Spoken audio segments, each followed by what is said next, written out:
Welcome back, everyone. In today's video, we'll be creating a full kitchen tutorial from start to finish, demonstrating how to design and utilize the kitchen and bath tool effectively. As you can see, I already have the floor plan ready. We're working with a spacious kitchen, and the design direction we're taking is a rustic, organic style. You'll notice that I've already placed wooden beams on the ceiling, crafted with a natural feel. If you're curious about how I achieve this effect, let me know in the comments, and I'll create a dedicated tutorial for it. The walls and floors feature a rustic, organic stone effect, adding to the warmth of the space. The color palette is neutral and earthy, but of course, you can customize it to your preference. Now, let's get started. We'll begin by accessing the kitchen and bath tool.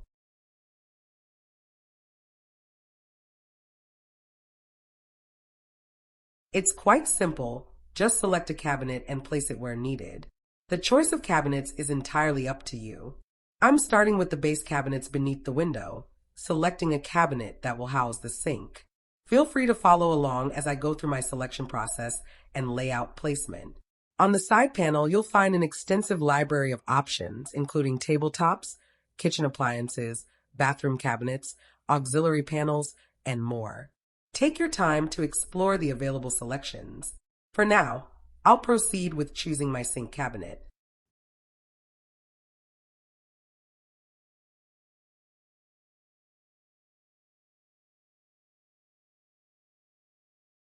Whenever a cabinet is placed, a property panel appears on the right, allowing you to modify its width, height, depth, and access advanced tools for further customization. You can also adjust the cabinet's material and color, which we will refine later. I'll continue placing the base cabinets, and in the meantime, you can position yours according to your design. If you haven't used Coohom yet, check the link below for a special discount, 72% off all popular plans. I highly recommend the yearly plan, as it grants access to all tools, allowing you to design and render with perfection.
Now that the first row of cabinets beneath the window is complete, I'll move on to the kitchen island.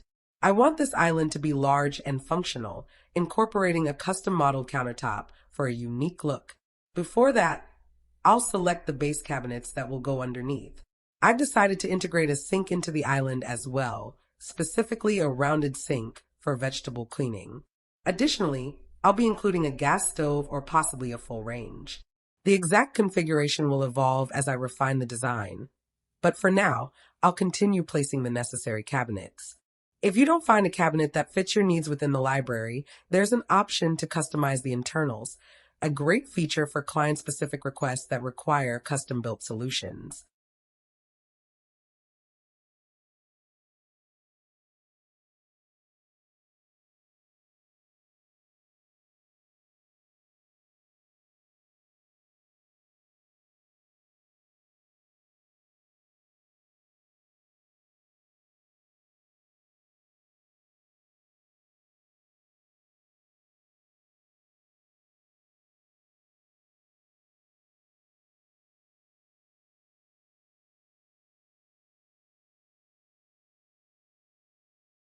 The dishwasher placement will also be adjusted as I initially placed it incorrectly. Typically, a dishwasher should be positioned to the right of the sink, so I'll correct that now.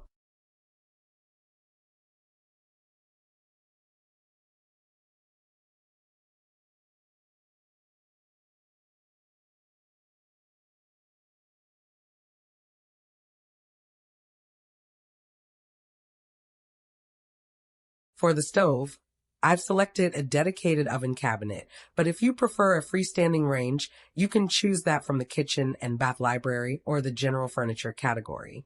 I personally love the look of traditional vintage stoves, so I'll be modifying my setup later to incorporate one.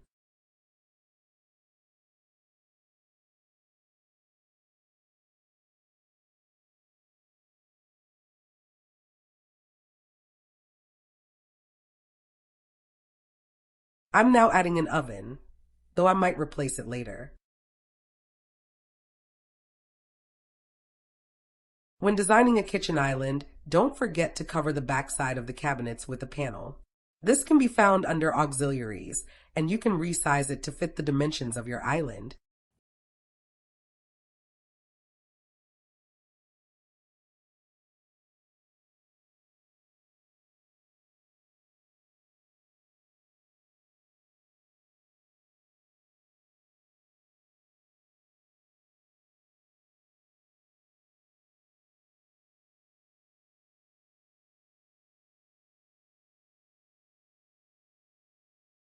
You can also choose to add additional storage cabinets on the backside, which is what I'll be doing.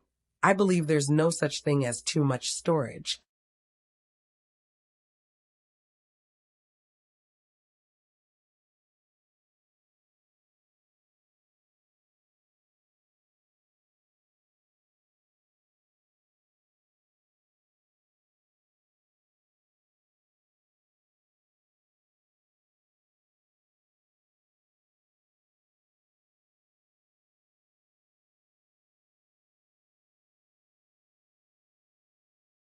I've intentionally left a gap in one section of the island because I plan to integrate a statement feature, possibly a stone or rock element, to enhance the organic aesthetic. As I mentioned earlier, I keep changing things until I find what suits the client's vision. I am replacing the stove with this range. You can keep it like this or place it in a designated cabinet. I will later change this as well to perfect the style more.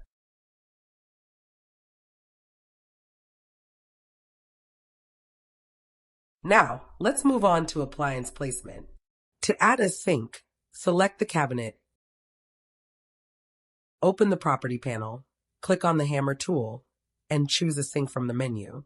Adjust its measurements accordingly and generate the final placement. At first, we chose a cabinet with integrated sink, but here I am showing you how to add sink to any cabinet.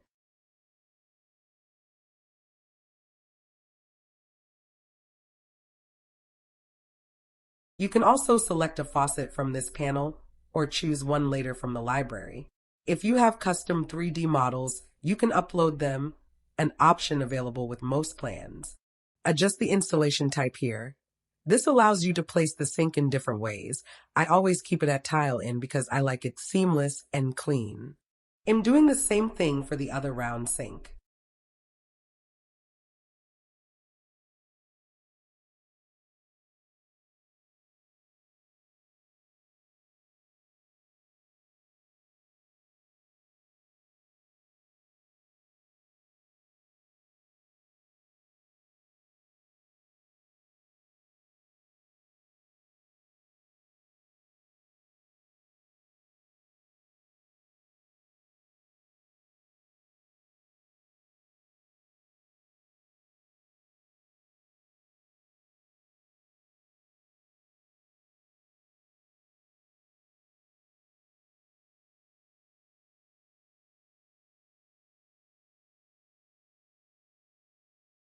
For the stove, follow the same process. Select the cabinet, open the hammer tool, and choose a stove.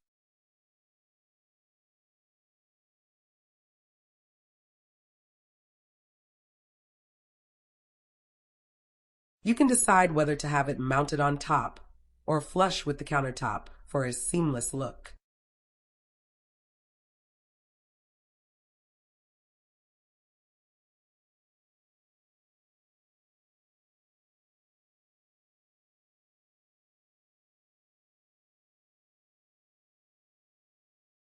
Next, we're moving to the tall cabinets, which will house the fridge, additional ovens, and a built-in coffee machine.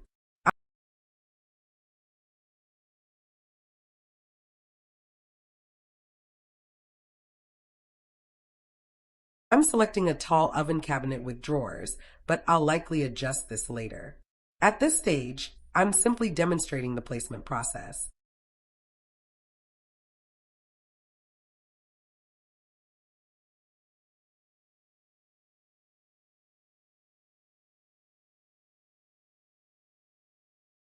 For the coffee station, I'll add base cabinets and later include open shelves for a more organic display.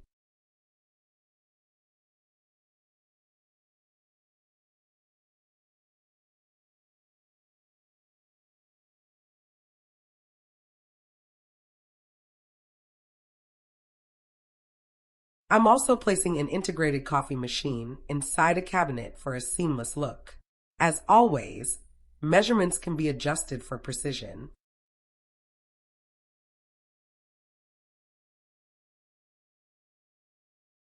You can configure the internal zone of the cabinets. An example here, I'm changing the shelf placement, but you can add and deduct parts as you like. To do this, make sure to select part from here, then choose the part you want to configure or change.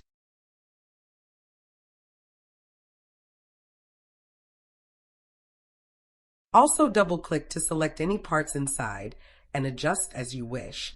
At this stage, you can choose the function of the cabinet. I might make a video about this soon.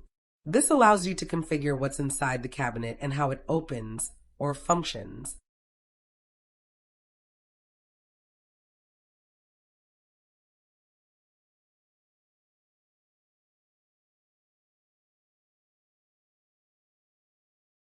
Here I am just showing you that you can select an appliance from the library and place it inside the cabinet that we have configured.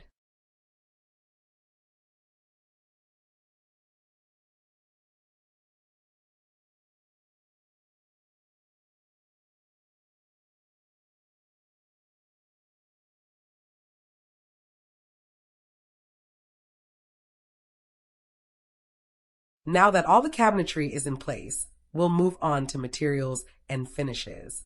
To quickly apply finishes, you can either select the cabinet and adjust the properties from this panel,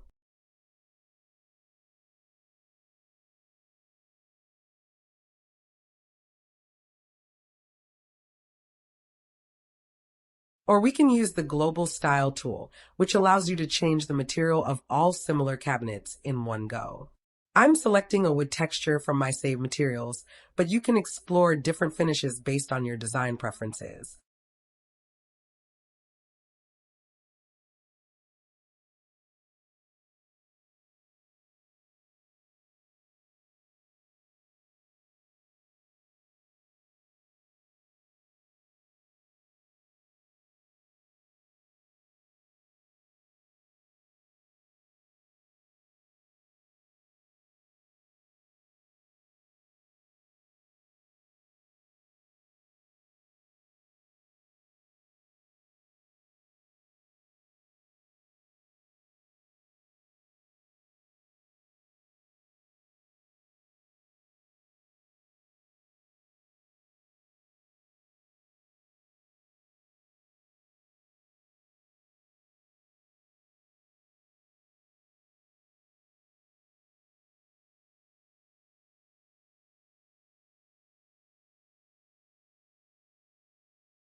Handles can also be customized. I'm choosing a vintage style handle that complements the rustic, organic aesthetic of the kitchen.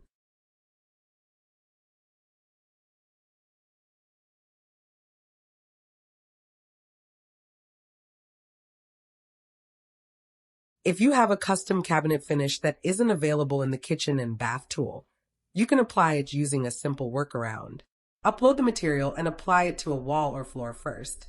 Once inside the kitchen and bath tool, Use the material picker to copy and apply it to the cabinets. This trick is useful when working with client-requested custom materials.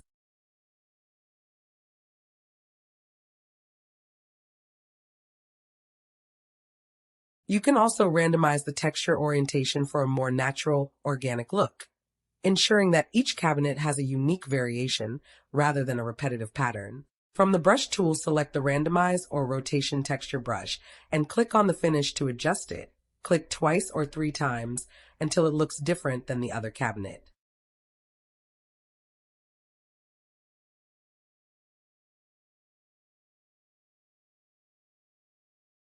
Finally, let's install the countertops. The countertop tool automatically selects all cabinets, but I'll be deselecting certain sections to accommodate my custom countertop design. The rest will be fitted with a standard countertop for now.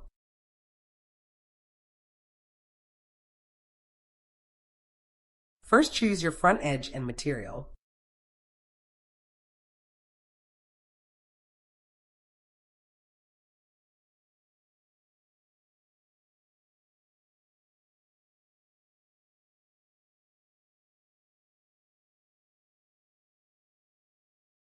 You can control the height and waterfall edge type.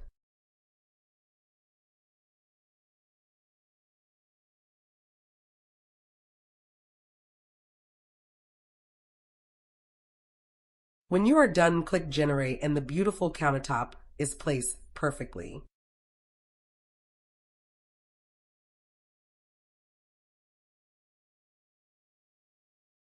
Now that we've generated the countertop effortlessly, let's move on to creating a waterfall edge for a seamless, high-end look. To do this, simply select the countertop again. A window will appear, giving you the option to choose a waterfall edge. From here, you can customize how the side edge should be, whether you want it to align perfectly with countertop or be top sliced for a distinct design.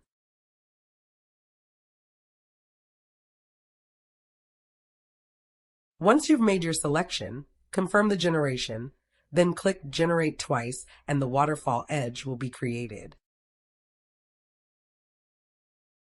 The result? A perfectly clean look, as if the slab was never cut in the first place. You don't need to worry about any visible seams. The line you see now is just a visual guide in the editor and won't appear in the final render. If you'd like, you can also change the material of the waterfall edge independently from the countertop. This allows for creative contrast or a perfectly cohesive look, whichever suits your design vision. Now, I've generated the rest of the waterfall edges for the cabinets. Moving on to the Toekick. From the panel, navigate to the molding section. By default, it will auto-select all cabinets, but you can also manually select them if needed. Not sure why I did that, but here we are. Since we're taking things step by step, no rush, let's refine this carefully.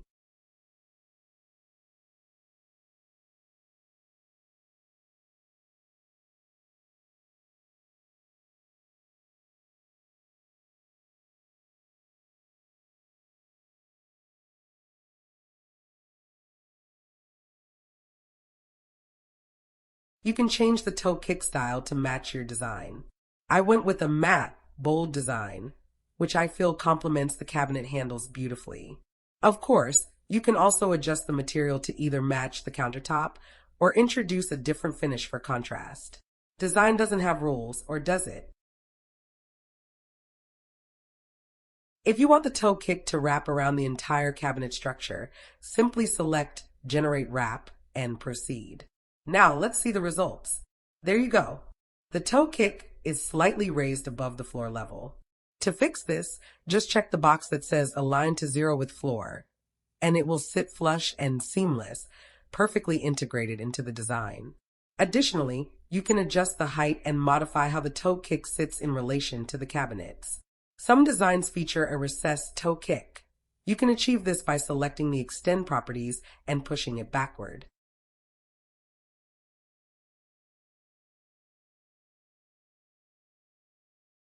However, keep in mind that if you go for an inset Toekick, you'll need to remove the cabinet feet first.